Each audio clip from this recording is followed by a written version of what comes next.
host of Acorn Hall. My name's Simon. And I'm Mackelly. Thank you for joining us for episode 166 of our chapter-by-chapter book review of A Song of Ice and Fire by George Martin. Today we'll be discussing chapter 22 of A Storm of Swords, that's Arya 4. And as always, we're going to chat about the chapter, we're going to try not to spoil any future plot points for you, and hopefully we're going to provide you some entertainment along the way. We'll summarise what happened, discuss our thoughts on it, provide some useful background, compare it to the television show, indulge in a little pedantry, and cover some relevant news and listener correspondence. Be sure to check out the show notes, they'll provide some additional information about the characters and other aspects of this chapter, which will be particularly handy if you're not reading along. Indeed. How are you, Mackelly? I'm alright. I'm having one Only of those... alright? I'm having one of those days where everything goes wrong, you know? Just all the little things and some big things just go wrong. The primary culprit today is I've just had internet connectivity issues since we woke up this morning. And I fought with it. I ended up having to hook up my old router because it was either that or I was going to have to go somewhere because I had to start working. You know, I'd wasted too much time trying to fix the issue. So then I worked on it off and on throughout the evening with no luck. And yeah, just one of those days where nothing's going the way you want. But, you know, I'm sure just chatting with you about Arya 4, A Storm of Swords will certainly lift my spirits. I was going to say, at least we're ending on a high, and we're going to be flawless, and we're not going to be full of mistakes and edits. Absolutely, I'm sure of that. How are you today? I'm okay. I too have had some setbacks today. It's been trying, but I'm looking forward to this. So yes, that's what we need. That's why we do this. To entertain each other. That's right. And it just happens that we hit the record button before we start. And what happens happens from there. Well, I will say, I just checked the Discord community before we started, and we've been trying to move our episodes along in order to not have any kind of issue around Thanksgiving. So we've been busy, so I haven't checked in a lot in the Discord community, my bad. And I've been super busy today, as I mentioned, with all my troubleshooting issues. But I checked right before I logged in, and we have a new member. And this new member mentioned that they thought we were an audiobook at first when they came across us, and but then was pleasantly surprised to learn that no, we were just a pair of idiots talking about someone else's hard work. My words, not theirs. You imagine the disappointment if you're like, "Ooh, Game of Thrones! I'll listen to that." Right. Then you get us these two. Two clowns do it. But then the thing is another listener, Gravedigger, responded and said, "I thought the same thing too when I first came across it." So we've misrepresented people into listening to us. Clever. Possibly. Who knew? The Discord server, I actually wrote something on the Discord server, which is, you know, Mackelly does all the work here, and I just ride his coattails. Not true, true. I went to the Discord server and wrote a little joke for them, which is, it's a joke that only, you'd have to, the only person who actually came across the joke was me, because I was the one who just recorded episode 165 and was editing episode 164, and there was something I said in 164 which, in light of what happened in 165, was extremely funny. It was. I did not pick up on it. So do you want to enlighten the rest of the audience? You need to join the Discord server.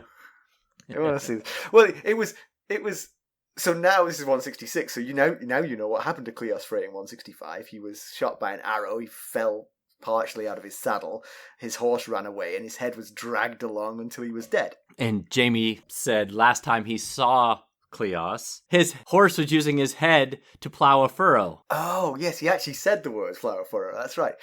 So, the chapter before, Cleos' brother Tion Frey was murdered by Rickard Karstark.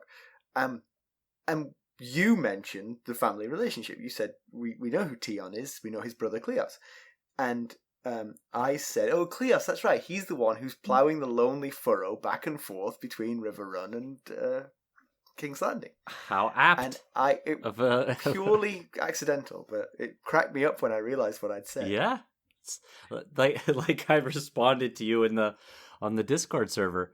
Like our friend Joan had said about your dream about the Maesters, that deep down inside you have all this information stored. It just comes up in the oddest ways.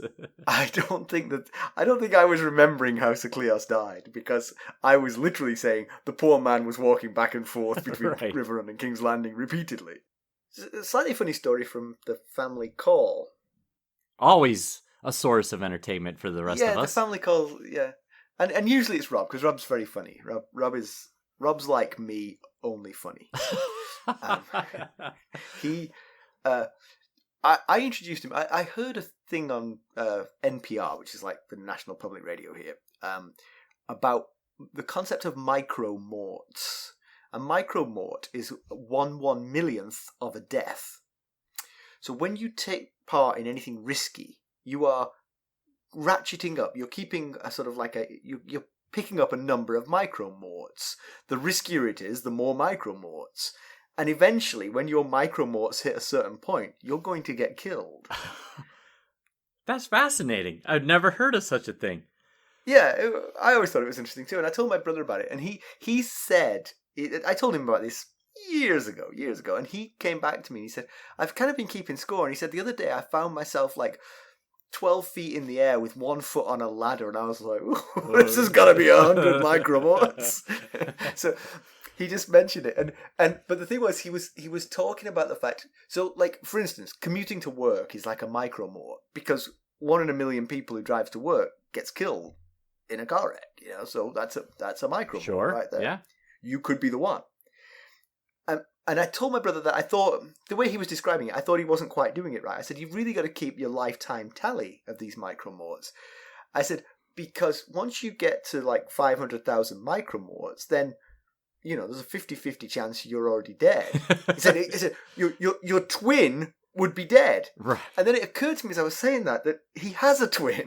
And that was rather unfortunate. And Lucy was like, hey! Bad example. Of all the people to choose for that, the one with the twin is not the right one. Oh, and Wrexham beat Oldham, of course. Oh, they have that superhero movie star money. It was destined to happen. Was it a good match? It was the first time it was the first... God, no. It was awful. God, it was terrible. We are so bad. Did Lucy at least... was it home? Was Lucy able to give... No, it was in Wrexham, but Lucy went... Oh, okay. I saw Lucy on the... Because Lucy's partner is in a wheelchair, so she sits right in the front row, so you always see her. Pretty much every game we see Lucy. Okay. Effing and jeffing at the poor linesman. Who's only like 2 feet away and can't go anywhere. Okay, let's get down to business. How did we leave Arya Stark? Last time we saw Arya, she and Gendry were being taken to see Beric Dondarrion and learning how the Brotherhood Without Banners came to be from her old friend Harwyn. She took an opportunity to flee on horseback, but Harwyn was son of Hullen, Master of Horse at Winterfell. He caught her easily and brought her back, leaving no doubt as to where his loyalties lay, no longer with the Starks. Mackelly, why don't we give the summary of this one? All right, and this summary is provided by our very own Jenny of Oldstones. Oh, thank you, Jenny. And by the way, it makes the whole thing easier. I realised that today as I was doing the notes. I was like, man, we didn't do the summary today. Someone did it for us. Right.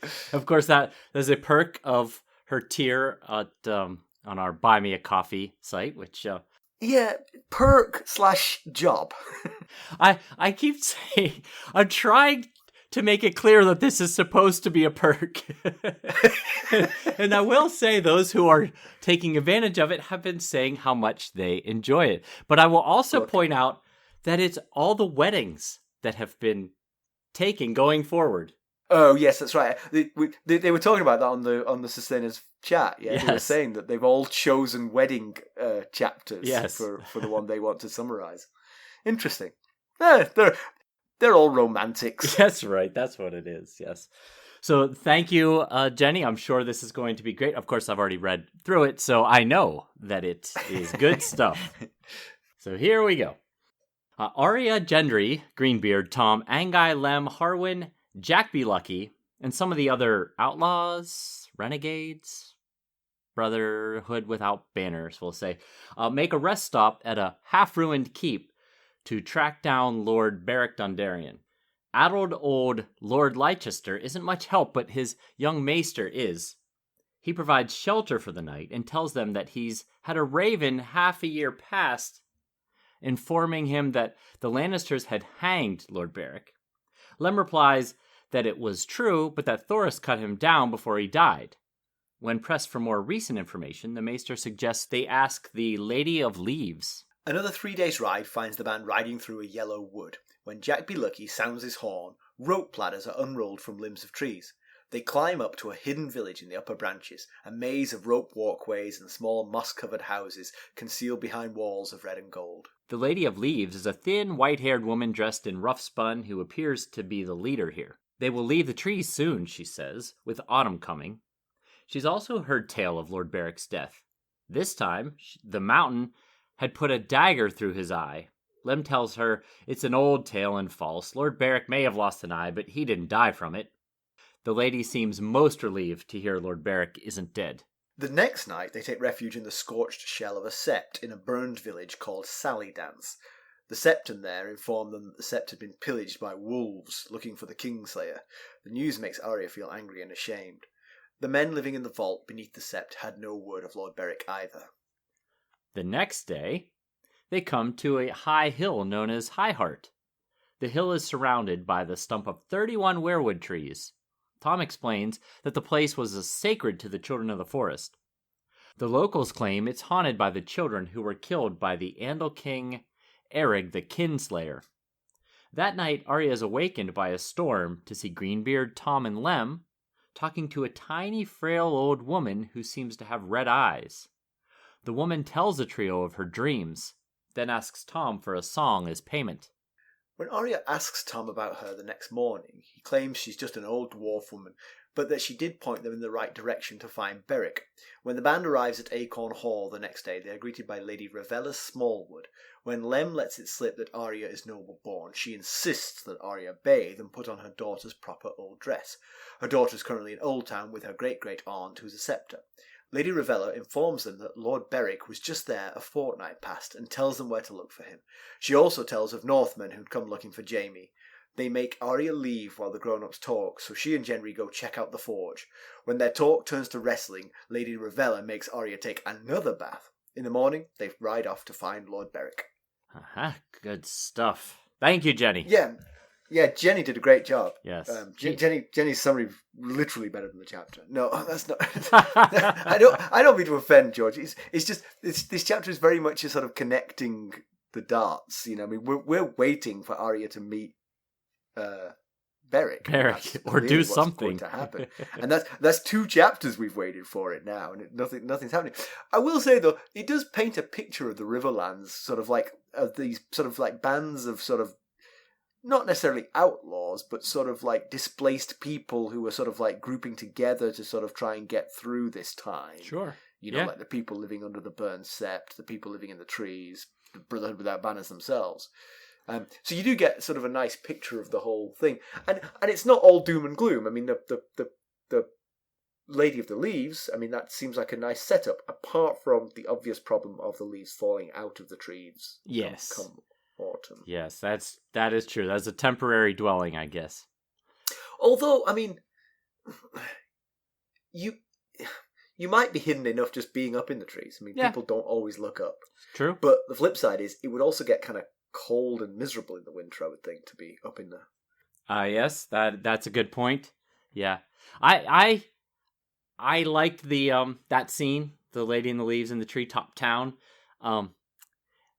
It's an idea frequently used in zombie fiction, which you know I was a fan of basically up until The Walking Dead caused the whole zombie lore thing to jump the shark, and now made it too mainstream. Then I lost interest. But the book The Forest of Hands and Teeth had a tree town situation going on, and the book World War Z, I believe, also had a tree town type situation. Not the movie. I don't think the movie stuck very close to the book, if my memory serves. I didn't remember. I read that book. I read the second of those two books, World War Z. Yeah, but I don't remember the treetop. They were elevated. I'm pretty sure they were in trees, but I haven't read that book in probably 15 years or so it's been a while. But I like Jenny provided this synopsis that was on the top of her summary. It went, Arya chews her lip while riding around the Riverlands, the end. Or how about Arya chews her lip while Robin Hood hides effectively from his own merry men in the Riverlands? Yeah, I have some thoughts on that, actually. I didn't put it under pedantry. I thought we'd discuss it as we went, but yes, it's not a great system. No, no, it's not. I'll be hiding somewhere in the Riverlands. Come find me. Right.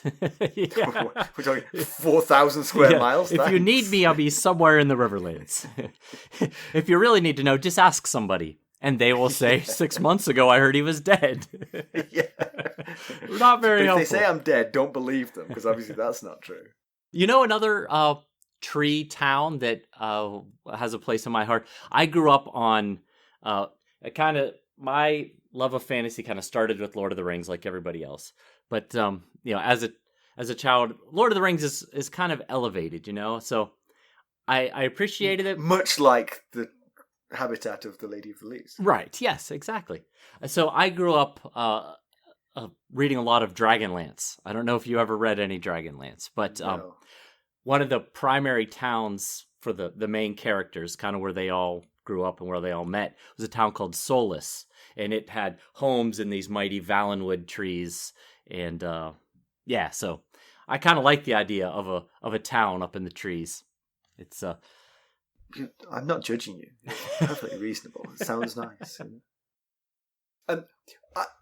Because Jenny so succinctly summed up the chapter, I tried to sum it up as well. I think it's all about Arya growing up, though. That's the one thing, because there's at one point she, somewhat out of character for Arya, reminds Greenbeard that she is almost a woman.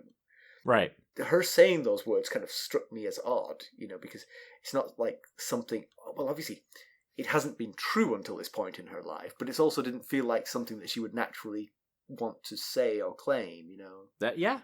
That's a good point. And then she gets forced to dress like a lady, and I mean, I'm sure for Gendry that was like, wow, that really is a girl. Right.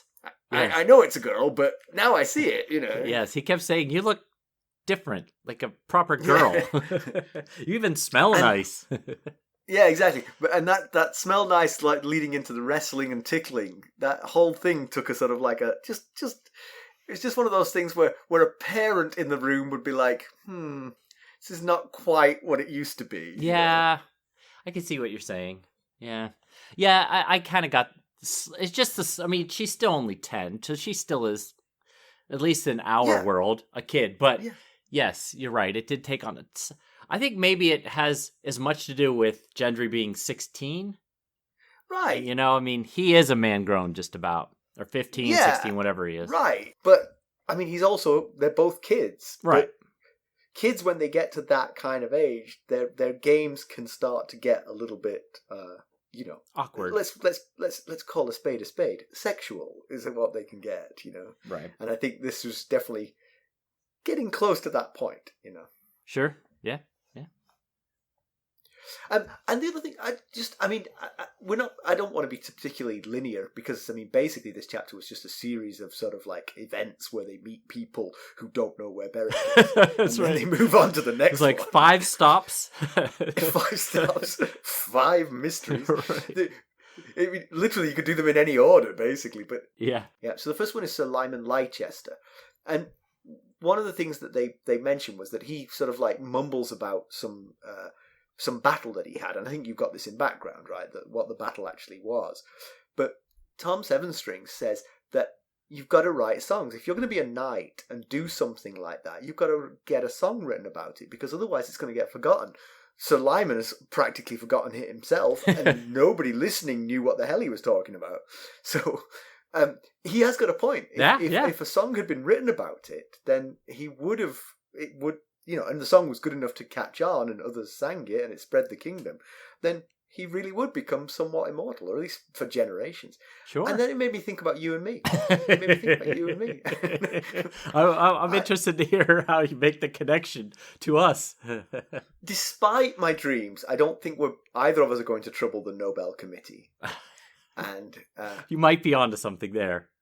We're not exactly thought leaders or opinion makers, but we have recorded our antics pretty much faithfully for the last 3 years. True. So we're going to be remembered. I mean, or at least, anyone who wants to can remember us. Yeah, that's right. Yeah. So I'm with Tom Sevenstrings. I think you need, when I fall into an alternate reality and I become a hedge knight, first thing I'm going to do is get myself a musician to sing of my antics. That's right. Hire someone to follow you around and sing all of your deeds. The good ones, anyway. Now that's just reminding me of, did you ever see Monty Python and the Holy Grail? Oh, yes. Yes, I have. Favorite movie as a kid for a time. Oh, yeah. That's a great film for kids. I mean, it cracked me up as a kid as well. But Sir Robin, yeah, he has a minstrel that travels with him. He's always singing about how brave he is. Sir Robin ran away, away, away, away. With danger reared its ugly head, Sir Robin bravely turned and fled. I feel like my minstrel would need to understand the rules of employment. Yes. Yeah. I told you I was listening to a year or so ago a podcast that was like 15 years old. And it was kind of weird to me that they were talking about their daily lives, and it was 15 years ago. And I'm listening to it and laughing 15 years later. So hopefully people are still laughing at or at least maybe they'll start laughing at our antics within 15 years. I do think podcasts like ours will become an interesting part of sort of like the history of COVID-19, because, we documented it as we went, Oh, yeah. Right. And people historians scraping the barrel might come across our podcast. What were these two up to during the pandemic? Yeah, a weekly look. So, anyway, I think that we were discussing a chapter. So, the Maester it's actually Lord Lyman Leicester, because he is a knight, so he's a sir, but he's all, I guess Lord would trump sir because he is the Lord of the castle. But anyway, he says to the gang who's looking for Beric Dondarrion, you seek a ghost. The Lannisters caught Lord Beric near the God's Eye and hung him at least 6 months ago. It never fails. Every time we hear about Beric, we hear about him having died, only to have it be rebuffed with an explanation that no, Thoros cut him down before he died. And it reminds me of in the previous chapter when Harwin told Arya of Sir Beric taking the lance to the chest, but then Thoros pulled the lance out and nursed him back to health. Yes, so Thoros is clearly somehow keeping Beric Dondarrion patched together. There's two possible ways, with duct tape, rubber bands, yes, and his medical skills, or he's a priest of the Red God, right? Right, yep. And we know that Relor can deliver. We've talked about this before. That boy can deliver when needed to. Usually in a more negative connotation than bringing a dying man back to life. But hey, if you can do one, you might be able to do the other. So that's true. We've seen him take some lives, and here it's possible that Thoros maybe is using it for the opposite effect, or the rubber bands and duct tape. Yeah, it'd be when she meets him, if he's like got one eye and sort of like a lance coming out of his side, and he's like wheezing and spitting blood, it was the duct tape. Right. But then when they get to where do they go after? They went to the Lady of the Leaves. The Lady of the Leaves, that's right. And she says that she heard he died with a dagger through the eye. And again, it's discounted with, nah, he's hard to kill. Look at Jack B. Lucky. He's missing an eye and he's still alive.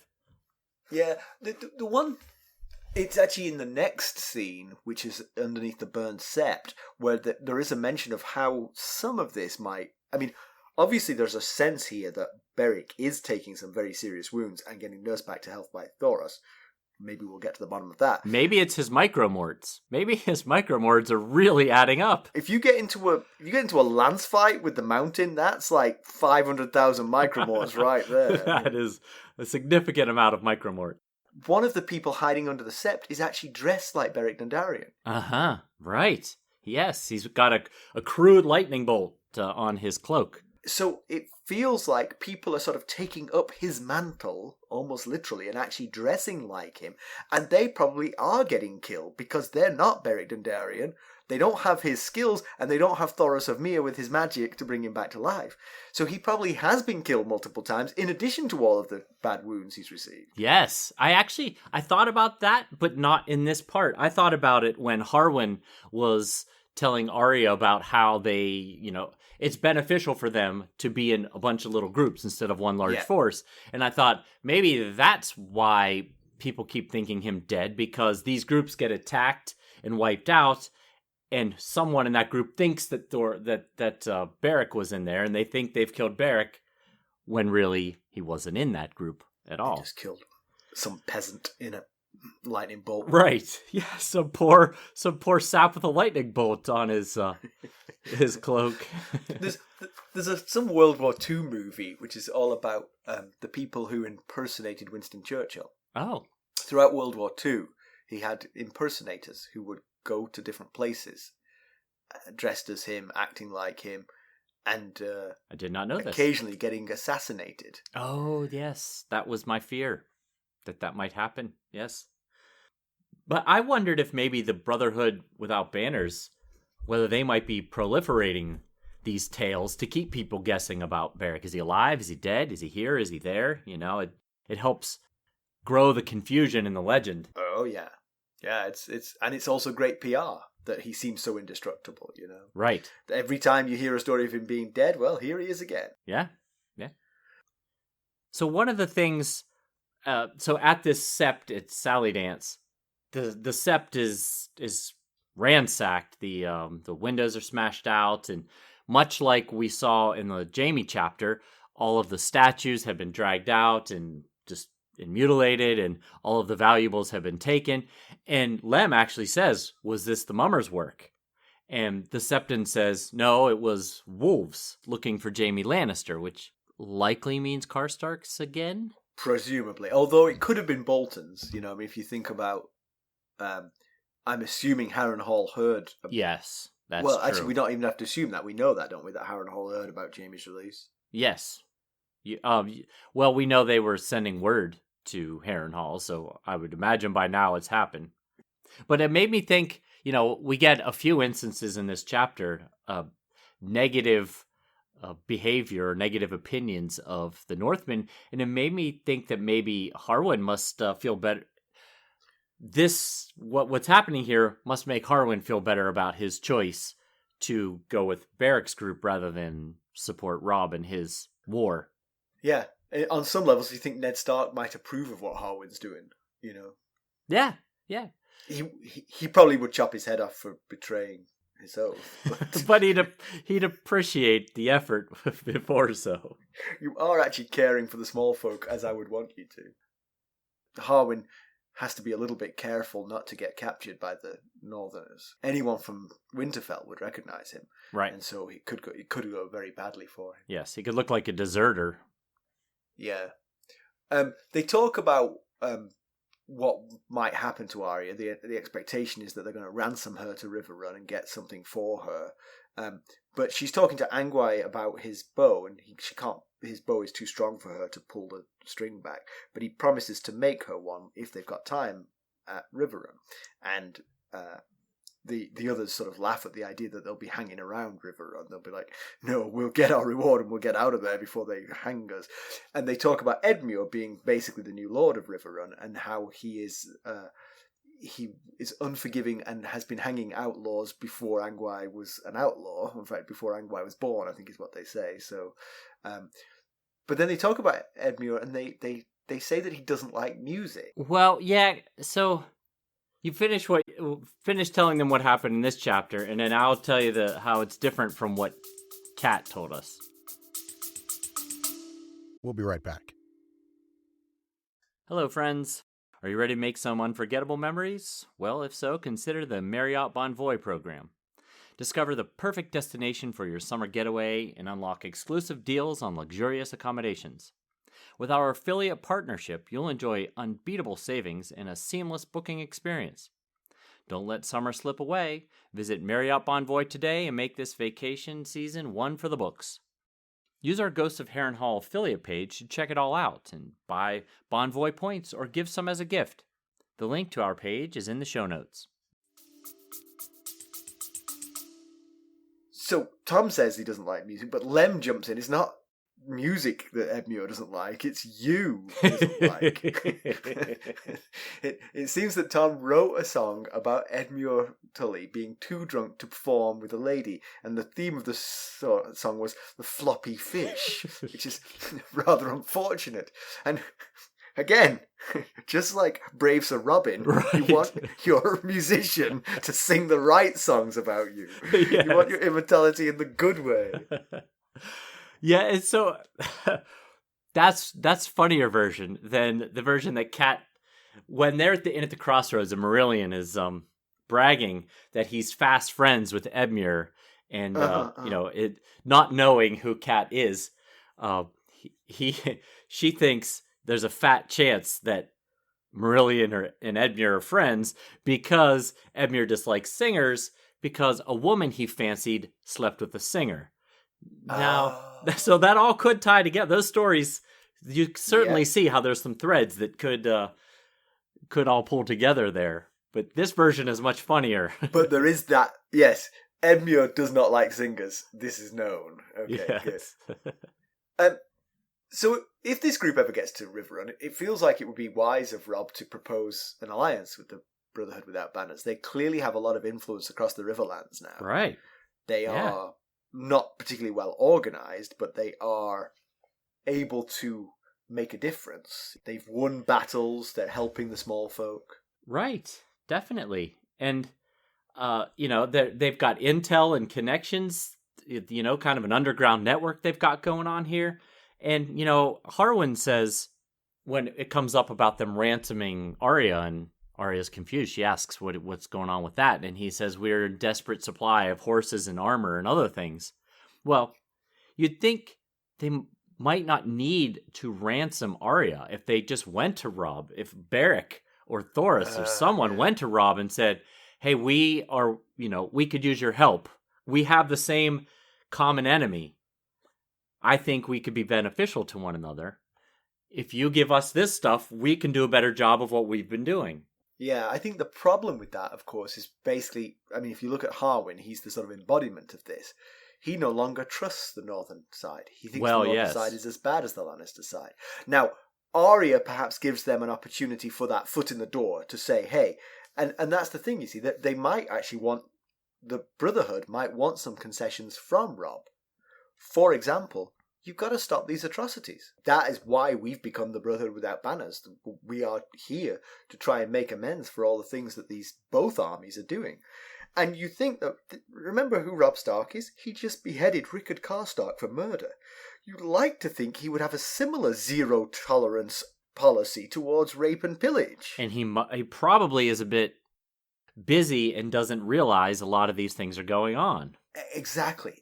So if Beric were to come, with or without Arya, but with Arya as the natural thing here, and say, hey, look, we'll help you, but you've got to concede some things, and one of them is this, and Robb would be like, what? Of course! I would never have allowed that. I'm completely against it. Yeah, it just seems like there's definitely common ground that these two forces could... First of all, Robb needs more men. He keeps losing them in droves. Right. So... And this is a unique force. The only thing I would say to that, though, is that it is kind of a localized militia. It's hard for this force, because most of this force is just the locals who've been displaced, who are living in treetop, locales, right, who aren't real fighters, and they're not going to leave the Riverlands to fight. Right. But they can certainly harry any invading army in the Riverlands because they are well organized. Yeah. That's the downside. But I did wonder if there's a parallel here between Robb and the Brotherhood Without Banners is to Robb Stark as the Mountain clans were to Tyrion. Oh, that they sure. might become sort of like a trump card that he has in his pocket. Yes. Yeah, I like it. I like it. But speaking of ransoming Arya, Arya's worried that Robb won't pay the ransom, and or that her mother might not want her back after all she's done, which, of course, we know would not be the case. But, she's 9, lost, afraid. What did we talk about? What did we talk about? She is not 9. That's right. That's 10. The 9. You mentioned before we started recording that somewhere in here I had that she was 9. That's right. She's 10. She's had a birthday. She's going to be 1 in 11. Or 1 in 10. 1 in 11. Jeez Louise, you and the math. I know. That's what I have you here for. But I mean, obviously we can discount that thought. Robb and Catelyn would be overjoyed to get Arya back, but she has had to do some awful things to survive, and she's got to worry that has tainted her, and she'll never be seen the same again. It probably has tainted her, but that's kind of an internal thing. Yes, yes. Her family aren't going to see her any differently. Yes, and she last chapter didn't tell Harwin about killing the guard to get out of Harrenhal because she felt like that would be too much like telling her father, and she didn't want her father to know about that. So, yeah, she's definitely got some internal struggles about the things she's had to do. So the next stop on this odyssey is High Heart. That night she's asleep, and she's woken, and she sees that some of the men are talking to a very short old lady who is relating some dreams that she's had. And we always like to analyse the dreams, Mackelly. That's what we do, right? We analyse these things. The first part is that she sees a shadow with a burning heart butchering a golden stag. The obvious interpretation there is Renly's death, because a shadow with the red heart of R'hllor broke into the tent and killed the golden stag. So it sounds exactly right. But you had another idea? Well, we know that, dreams, prophecies in A Song of Ice and Fire can be rather abstract and loosely based in reality or loosely capture reality. I just thought maybe it could be a metaphor for Stannis embracing R'hllor and letting go of previous Baratheon practices and ways, such as following the Seven. But I agree. I think the primary idea is Renly's death. It fits very well. But the next one is a man without a face waiting on a bridge that swayed. On his shoulder perched a drowned crow with seaweed hanging from its wings. Now, on reread, this one seems pretty clear, but there's not much we can say here without spoiling what that's in reference to. So, you know what? One of the advantages of my memory is that you can always look forward to things you've already looked forward to. I haven't a clue what that's about. Not a clue. I'll tell you when we're done. When we stop recording. Don't spoil it for me. I might remember this time. And then the last one is about a roaring river and a woman that was a fish. Dead she drifted with red tears on her cheeks. But when her eyes opened, I woke from terror. That means that the old lady who was having the dream woke from the terror when the eyes opened. Yeah, and you and I both came to the same thought on this one, that women who were fish would be Cat and Lysa. They were born Tullys, but they married to become Starks and Aryans. So is one of these going to get it with red tears on her cheeks, floating down a river? It's definitely not great tidings for either of them. Yes, it doesn't sound like you're going to win the lottery. Right, but like I said a minute ago, remember that these dreams are not often as they appear. Remember Jojen's dream of Reek carving the faces of Bran and Rickon's dead bodies? That turned out to not be literal. Right. It could be something like, maybe they were in a really bad spot and then their fortunes turned around or something like that. So we're just making an assumption that the woman that was a fish, it fits to be Cat and Lysa, but it could be someone else. Oh, one thing I was going to say about the man without a face, and I didn't want to get into too much. I didn't really want to delve into that. I will say that take the first part, man without a face, and consider what men without faces, otherwise possibly known as faceless men. Yes, another way of saying that, yes. Yes. Think about what they do, and, we'll just hang on to this until the time comes when I think what she's talking about happens. But just all right. Hang on to that first part at least. Man without a face.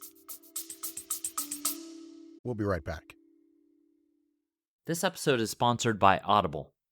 To get a free audiobook, or 2 if you're an Amazon Prime member, go to our exclusive URL, audibletrial.com/ghostsharrenhal. You can find the link in our show notes. Okay, very nice. I did think of that, by the way. I wasn't completely clueless on it. Good.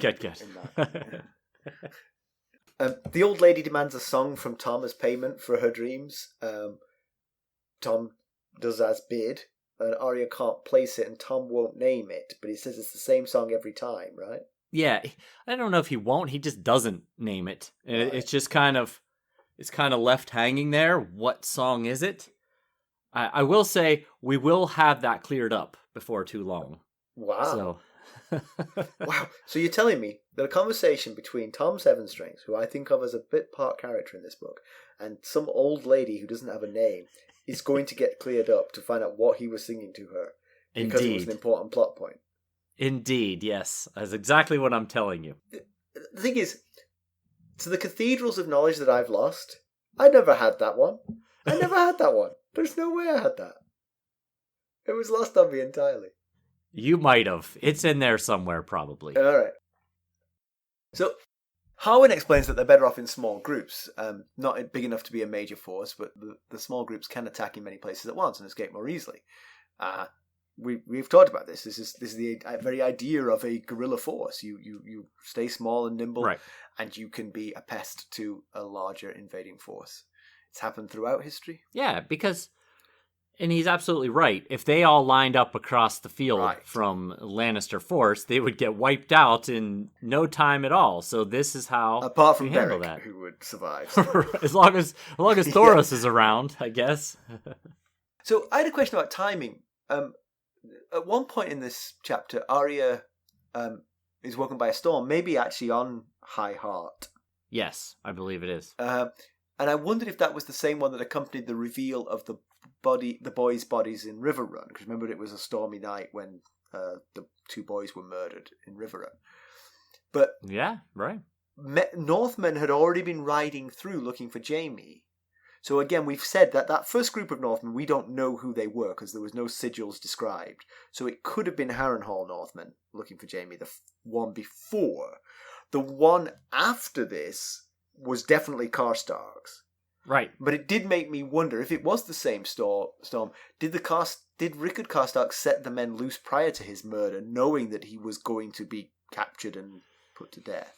Well, it was mentioned in Cat 3, I think was that chapter, that the Karstarks were leaving in 1s and 2s before the rain started. And then, they were keeping the sick and the camp followers were keeping the fires going, so it looked like they were all still there. And then when the rain started and all the fires went out, then they all just took off. Okay. So yeah, it's very possible. Very possible. This was that storm. Of course, it's been raining in the Riverlands basically throughout the entire time Arya's been in the Riverlands. Yeah. So Harwin mentions.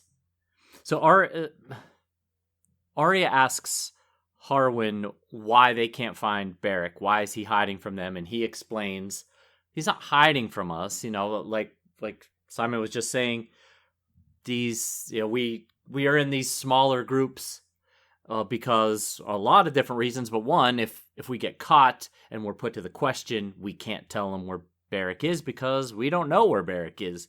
And he asks, what being put to the question means. And she said, yeah, they called it tickling. And then she recounts the story of the tickler and the march to Harrenhal with Sir Gregor and his terrible men. And after she's done, Harwin says no child should ever have to go through something like that. And then he mentions that the Mountain lost half his men at Stone Mill, and possibly the Tickler is floating down the Red Fork. And just a reminder of what that was, Stone Mill, it was the location of the fiercest fighting in the Battle of the Fords, where Sir Gregor and his men took heavy casualties getting across the Red Fork, and then once they got across the river, they were routed by Edmure's counterattack with reserves, and Clegane was reported badly wounded in the fighting. So that's the battle, that's the fighting that he's talking about here. So yeah, I don't know if the Tickler would have been involved in such a fight. He didn't. We can but hope. Right. I'm going to do my little digression now on Beric's tactics here. I mean, I get that Beric has to lay fairly low, although, like you and me, he does seem to have that glamour of immortality about him. Right. But his way of staying hidden works rather too well. Yeah? Uh-huh. And I did not think about this for very long, but I came up with a better system. All right, his trusted lieutenants like Harwin or, Lem or any of these guys who know him well. Right. Okay, they're in on the code. The code is something along the lines of, I'm going to tend the sheep means I'm hiding in that cave we found south of the God's Eye. Okay, yes. Right? And for all the places he might hide, there's a code phrase, but only the trusted lieutenants know that. Uh-huh. Okay? Yeah. Nobody else knows the code. But when Beric sees a friendly face, like the Lady of the Leaves, he tells her one of those things. Not, I'm going to hide in a cave at the God's Eye, but I'm going to tend the sheep. Right. If she gets captured, all she can say is, he said he was going to go and tend the sheep. I don't know what it means either. Yeah. Yeah, I get it. And then if they capture the lieutenants say, well, I don't know where he is. I know the code, but I don't know where he is. Right. Yeah. I like it. It certainly would save a lot of this traveling around for days looking for Beric. It's sort of like a sort of a forerunner of public key cryptography, which banking uses now. But, because you freely admit it. I mean, you could freely say to the enemy, they've gone to tend the sheep. It just doesn't help them because they have no idea what that means. Right, if they don't have the other half of the code. Of the public key, exactly. Yes, the key. They don't have the private key, yeah. Well, sorry, I needed to get that off my chest. No, I like it. It certainly... Does Arya mention, why is this so difficult? I think in a roundabout way, she kind of says, why is this so challenging? Halfway back to King's Landing and still hasn't seen neither hide nor hair of him. Oh, she could have been in Riverrun with her feet up by the fire ages ago. She should have made the deal herself. All right, look, I'll ransom myself for 50 horses. Why do they need Beric to sign off on this? It's not like he's going to say, no, we're going to keep her for ourselves. And it's very unlikely. What are these guys going to do if Beric were to say, yeah, we're going to sell her to the highest bidder, including the Lannisters? Are they really going to go through with that? I mean, these kind of people who have taken it upon themselves to fight for the little person, are they really going to be like, yeah, okay. Maybe it is. If you think about the fact that these are all commoners, Beric is the one who would know her value. Okay, yeah. Harwin might take her back and come back with a horse and a saddle. And Beric might be like, you gave away Arya Stark for a horse and a saddle? Yeah, I guess I could see that. So, Rivella Smallwood, she's the one who's in, I've forgotten the name of this one. Acorn Hall. Acorn Hall, of course, because of the acorns on the dress. Yes, the acorns on the dress. She was talking to Karstark. Arya herself recognises the sigil, but she obviously doesn't have the knowledge that we have of how the Karstarks came to be the ones who were searching for Robb. And also, but she's left confused because she's like, why is Robb, who clearly freed Jaime, or he escaped, I guess. Yeah, it's mentioned in this chapter that the rumor is Cat freed him. Cat freed him, so. Yeah, well, I guess if she believed that, then it does make sense that you would send your bannermen to chase him. Right. Or if he escaped, you would send your bannermen to chase him. It felt like earlier in the chapter she was thinking that Robb had freed Jaime. And that wouldn't make any sense to then send your own, unless you just had a change of heart, I suppose. That was a really dumb idea. Get him back here. Yeah. So yeah, again, so 3 different stops. We've got a mention of the wolves in negative connotation. I mean, they weren't terrible, but they weren't great at the at Sally Dance. Right. Clearly yeah. They pillaged the church there. The September. Yeah. But no mention of the lions causing any ruckus, just the wolves. Well, why is that? Because the place is just wolves now. True. The lions went back to the Crown Lands, I guess.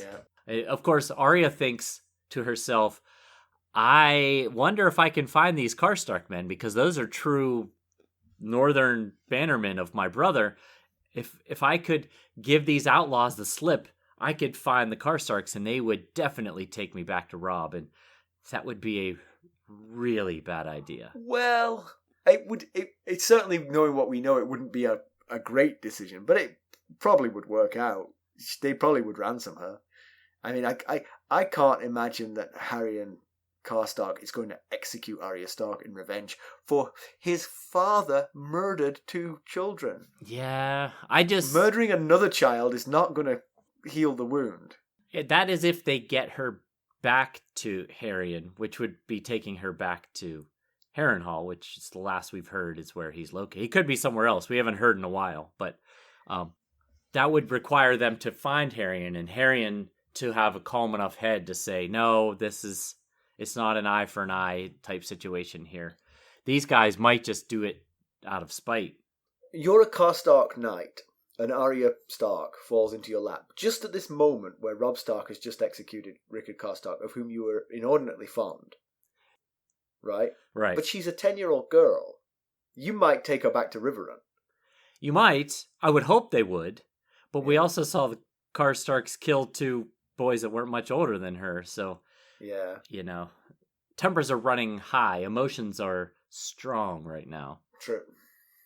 So yeah, as you mentioned, the news of Cat freeing Jaime has spread, but it sounds like a lie, so it gets treated as a salacious rumour.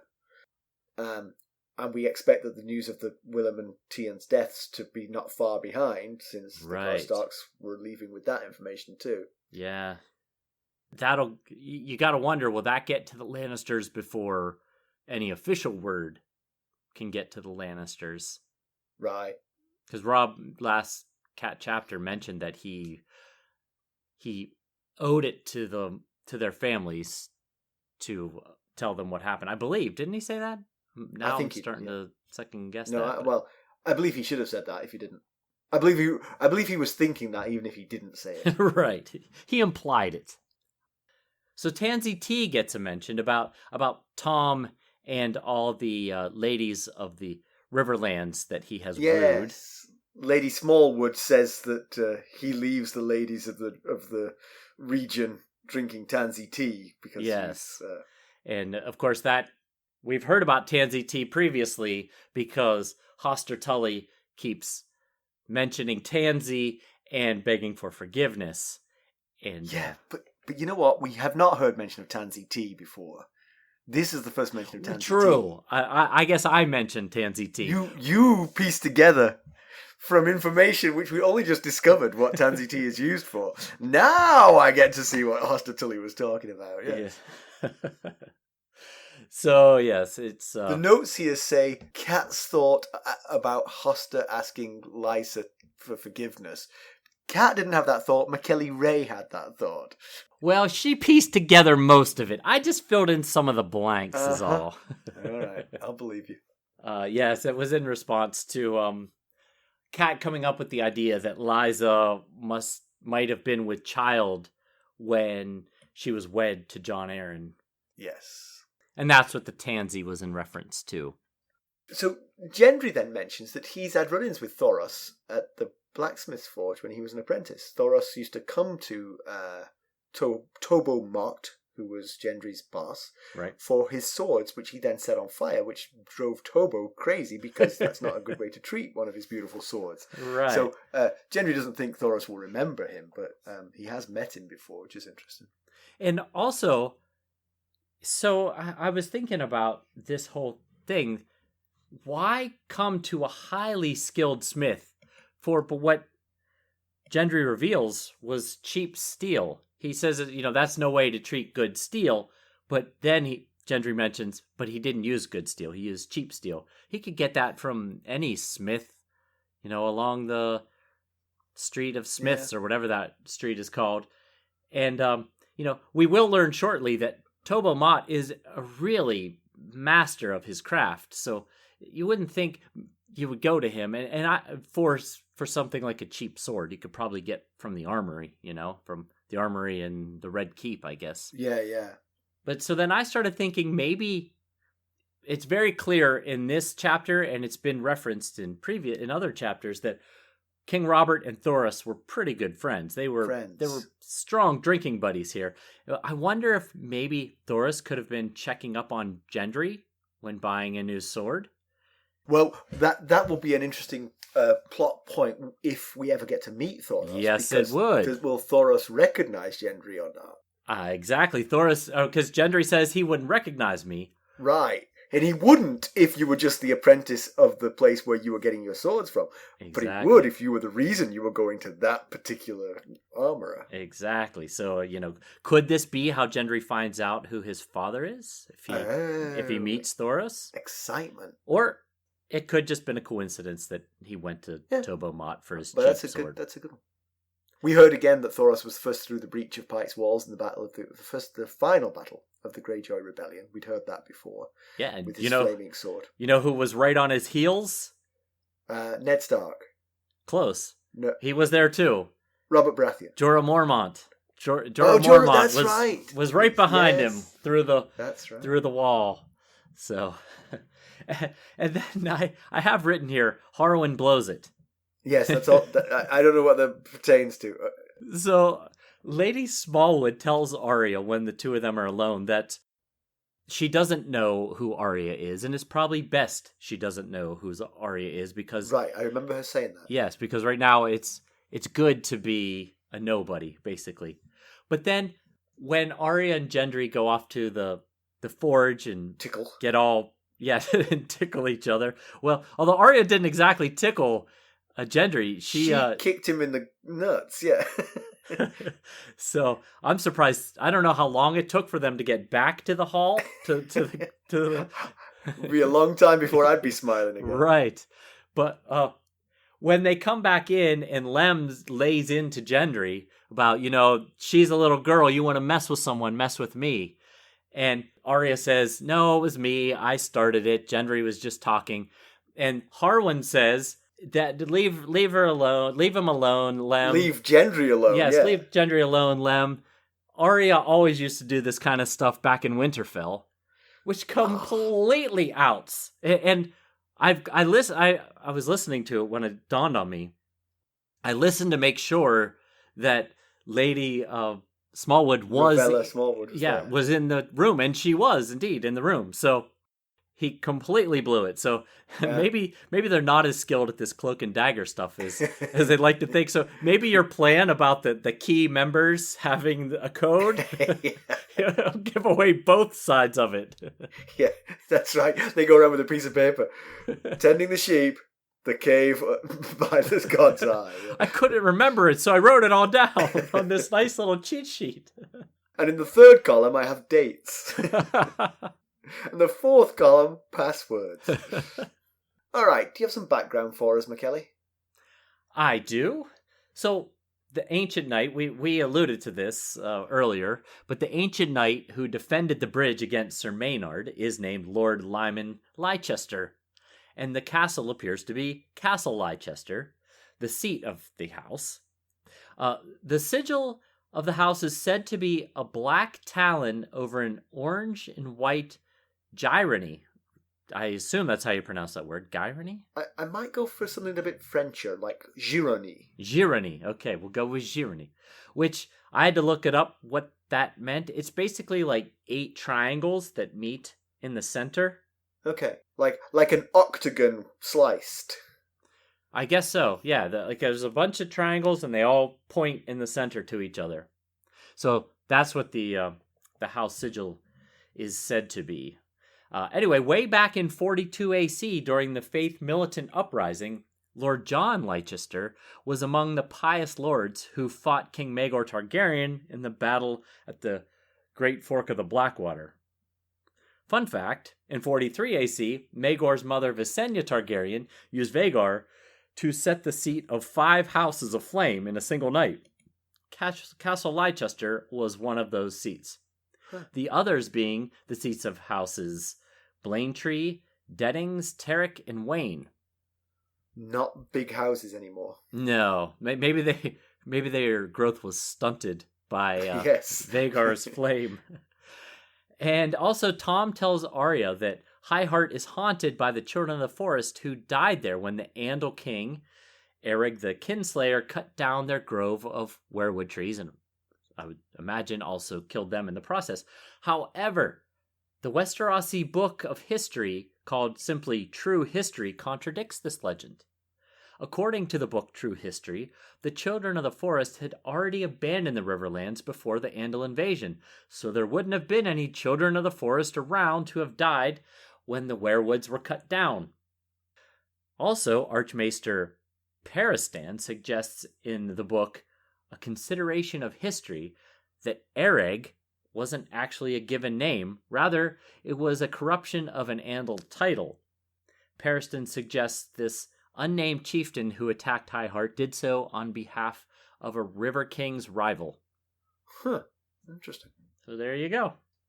So comparison with the television show, I couldn't find any trace of any of this. Now, I'll admit, I didn't actually try that hard because I was like, this is just them wandering around.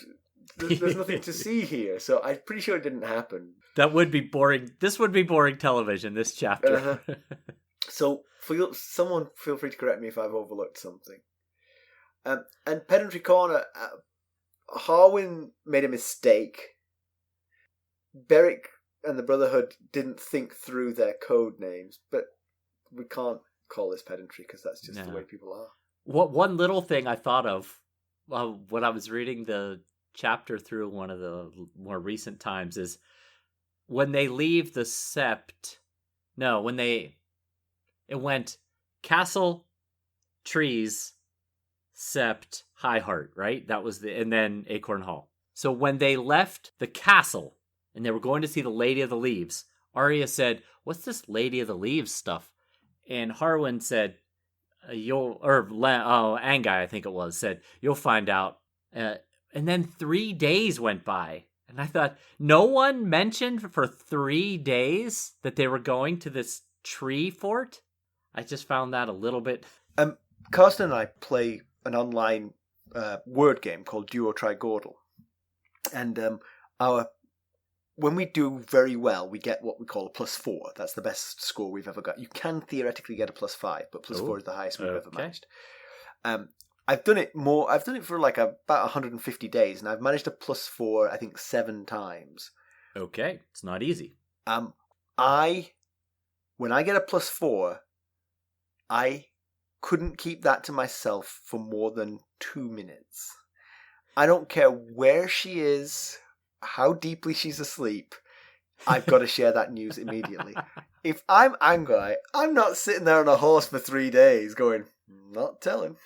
You'll find out." It's like one of the coolest places in all the Riverlands. They have a village in the trees. Exactly. I mean, just that. Oh, that's why she's called that. Thanks. Yes. Just something to while the time away, Now, if it had been an hour's ride, I could see, you'll see when we get there. Except I wouldn't have been able to. I'd say, you'll see when we get there. But it's a village in the trees. Right. So I'm not good at that kind of thing. Yeah, well. Apparently Angai is. And apparently the whole group, no one mentioned it. Exactly. You see, and that comes in handy when you've got a secret code. Right. So I'm surprised Harwin didn't blow it like he did. Yeah. Yes, we won't tell Arya about the village in the trees. Don't! All right. News and notes. Well, I just wanted to mention that everyone is doing a great job on Spotify with the 5-star rating, so keep that up. It's fantastic. It means a lot. We are now neck and neck with the with our two top competitors. We are all like in a line. So keep that up. Let's push past. It would be so much fun to do so. Also, while we're asking favors of you all, if you wouldn't mind taking a minute and going out and subscribing to our YouTube channel, we'd really appreciate that. We're working on some things there, and we need to hit a certain number of subscribers and watch hours to be able to do some of the things we're wanting to do. So, okay. Yeah, if you wouldn't mind going out and subscribing, if you want to watch our YouTube channel's episodes, that's great too. But subscribing would be really helpful. So, we appreciate that. And Jenny provided our summary today, and it was terrific. But Jenny had some bad news. She lost a loved one recently, and we're very, very sorry to hear it. Jenny's been an important part of the Discord community, and she's very special to us personally. She's always on the Sustainer calls. She's sent us beautiful artwork. She's written fantastic summaries, and so much more. Our hearts go out to you, Jenny, and we're thinking of you and your family, and we hope that our antics will give you some comfort during this trying time. Yes, exactly what he said. I talked to Jenny on the Discord server today and expressed our condolences, but yes, of course, our heart very much goes out to you and your family. All right, so let's conclude this one. Yes, we're that much closer to finding Beric Dondarrion than we were at the start. Much. You saw how far his fingers were apart. At least they have an idea which direction to head in. Ravella Smallwood says that they were at Acorn Hall 2 weeks ago, and that there's hunger in Stony Sept and the Three Penny Wood, and maybe check there. But you know what? There you go. If you're the mountain and you're determined to get Beric Dondarrion, just go and starve a village. Eventually he'll come. He can't help himself. Right, yeah. He's Robin Hood. He can't help himself. I just say, we just had to do our third reset here for our conversation. And while I was setting it back up again, I was reminded of our very first podchaser.com review that said, these guys get straight to the point. They can do in a half hour. What other podcasts do in an hour? That was a long time ago review. Please, whoever that was, don't go back and change your rating. That's right. So, Ravella Smallwood was really sweet and kind and motherly to Arya. Arya, she doesn't need that kind of thing, but it must have felt good to be taken care of just for once in a while. Yeah, and I think outwardly, I think on the surface she doesn't think she needs it, but I'm sure it was nice to have someone taking care of her. She's still 10, not 9, but 10. Yeah. She's still a 10-year-old, you know? Now Lady Smallwood knows who she is, thank you, Harwin. Maybe she should say, actually, why don't I just keep her here as my niece or something, and I'll send a raven to Riverrun, and... Yeah. That would be really nice if she. Of course, that would involve the Brotherhood Without Banners giving up their ransom. Right, and I do, like I said, I do think Arya deep down did appreciate being, getting to take a bath and all the fuss being made over her. At some level, I think she probably does appreciate that. But within no time at all, being made to be an actual lady is going to grow old, and she's going to wish she was still with the Brotherhood. She's going to be rolling in the hay with some 16-year-old. Yeah. The Northmen, well, they're the only army in town, and they're getting as bad a reputation as the Lannisters. They sure are. They're deserving it. Yeah, it's not looking good for their antics here. Yeah, and 3 new prophecies. One feels like it's already come true, with Stannis sending the Shadow Demon to murder Renly. One is too spoilery to discuss, but offline, Mackelly's told me what it's all about, and it's very exciting. And the other one sounds like potentially bad news for either Catelyn or Lysa or both. Yes, but I'll remind everyone again, prophecies and dreams can be very abstract here in this story, so it might not even be the Tully girls at all.